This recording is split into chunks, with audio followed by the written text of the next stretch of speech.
Apple has had an incredible decade. Since the iPhone debuted in 2007, the company's sales have jumped tenfold. The stock has soared over 700%. It was the world's largest publicly traded company. If you looked at Apple's sales numbers, you wouldn't see anything wrong. By this measure, Apple's business seems perfectly healthy. But there's a secret hidden behind these headline numbers. Despite the revenue growth, Apple is selling fewer iPhones every year. In fact, iPhone unit sales peaked way back in 2015. Last year, Apple sold 14 million fewer phones than it did 3 years ago.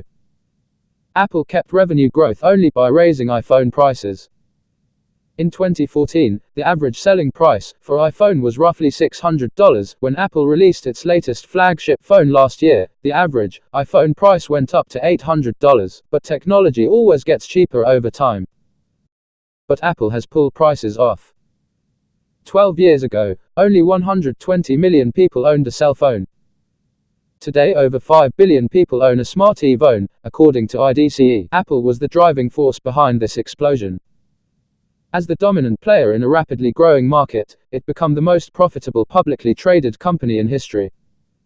Then iPhone sales growth stalled in 2015. This would have been the end for most businesses.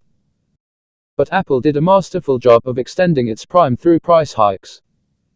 Its prestigious brand and army of die-hard fans allowed it to charge prices that seemed crazy just a few years ago, but now, iPhone price hikes have gone about as far as they can go. After all, what's the most you would pay for a smart phone? $1,500? $2,000?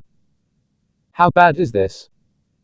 It's so bad that Apple now keeps it a secret. Consumers are finding fewer reasons to upgrade their iPhones, analysts said, with newer models offering only incremental improvements.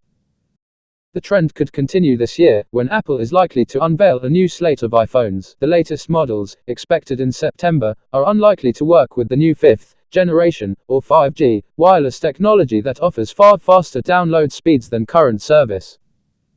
Apple is expected to have 5G iPhones for 2020, analysts said. The other shrinking part of Apple's business has been China. Sales in the region that includes China fell nearly 25% over the previous 2 quarters, sparking a sell-off of Apple shares in January. Apple blamed the drop in part on economic weakness in China. The Chinese market, Apple's third largest for sales, has emerged as one of the company's greatest vulnerabilities. This month, Chinese officials disclosed that the country's growth had fallen to its slowest pace in 3 decades. Apple also assembles most of its products in China, which has drawn the ire of President Trump, who has publicly pressured Apple to build more products in the United States. As Apple's iPhone sales fall, the company has sought to make up the gap in revenue with an expanding business selling apps and services to its existing customers. Apple now offers subscriptions for news, music, and TV services, and is preparing to start a gaming service soon. Its services revenue rose more than 12% to $11.5 billion. Apple also showed strength in its wearables business, which includes AirPods and the Apple Watch.